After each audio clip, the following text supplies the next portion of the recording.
حضرت اما عائشہ صدیقہ صدیق کائنات، محبوبہ محبوب کائنات رضی اللہ تعالیٰ عنہ روایت کرتی ہیں کہ ایک عورت آ گئی مانگنے کے لیے. میں نے تفصیل سے گھر کو دیکھا لیکن گھر کے اندر کچھ تھا نہیں جو اس کو پیش کرتی. حضور کا گھر ہے لیکن مہینہ مہینہ فاقے رہتے ہیں. مال کے کونین ہیں گو پاس کچھ رکھتے نہیں، دو جہاں کی نعمتیں ہیں ان کے خالی ہاتھ میں. تو کہتے ہیں کہ مجھے یہ بھی گوارا نہیں تھا کہ حضور کے گھر سے کوئی خالی جائے. تو میں نے پھر تفصیل سے دیکھا تو مجھے 3 کھجوریں مل گئیں. تو میں نے وہ 3 خشک کھجوریں اس کو دے دی. تو اس کے پہلو میں 2 چھوٹی چھوٹی بچیاں تھیں.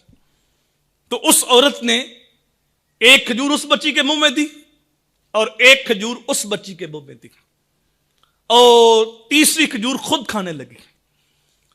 تو جب بچیوں نے ماں کی طرف دیکھا تو اس نے منہ کے قریب کھجور کی تھی واپس کر دی اور اس کے 2 حصے کر کے آدھا اس بچی کے منہ میں دے دیا، آدھا اس بچی کے منہ میں دے دیا. اب یہاں جب پہنچتی حضرت اما عائشہ صدیقہ حضور کو بات سناتے ہوئے تو آنکھوں میں آنسو آ جاتے. آقا وہ خود بھی بھوکی تھی، اس کا پیٹ کمر کے ساتھ لگا تھا لیکن اس نے خود نہیں کھایا، آدھا اس بچی کو دیا آدھا اس بچی کو دیا. میرے حضور نے فرمایا عائشہ کیوں اصرار کرتی ہو؟ قیامت کے دن اگر اس عورت کو جہنم میں جانے کا حکم ہوا تو یہ دونوں بچیاں دیوار بن کے کھڑی ہو جائیں گی، کہیں گی مالک ہم اپنی ماں کو جہنم کے اندر نہیں جانے دیں گے. امرائے مردودہ ایسی عورت کو کہتے ہیں جو لٹائی ہوئی عورت ہو، جس کے شوہر نے اس کو طلاق دے دی ہو، بدصورتی کی وجہ سے طلاق دے دی یا جہیز نہ ہونے کی وجہ سے طلاق دے دی یا بیٹیاں پیدا ہونے کی وجہ سے طلاق دے دی یا اور کسی سبب سے طلاق دے دی. اب اس کی شکل و صورت یا عمر ایسی ہے کہ اس کی آگے شادی نہیں ہو سکتی. اب وہ ساری زندگی اپنے باپ کے دروازے پہ گزار دیتی. اسے کہتے ہیں امرائے مردودہ، لٹائی ہوئی عورت.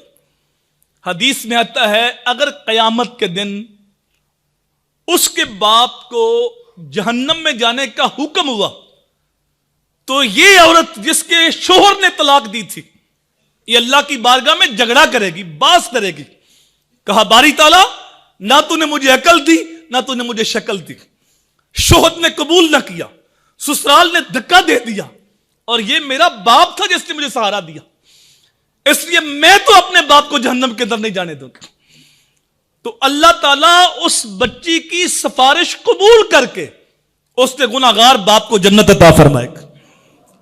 وہ بچی جو رابعہ بصریہ نہیں ہے، تہجد گزار نہیں ہے، ایک عام سی عورت ہے لیکن باپ نے شفقت کی تو وہ رب کی بارگاہ میں سفارش کرے گی، التجا کرے گی، باس کرے گی اور اللہ اس کی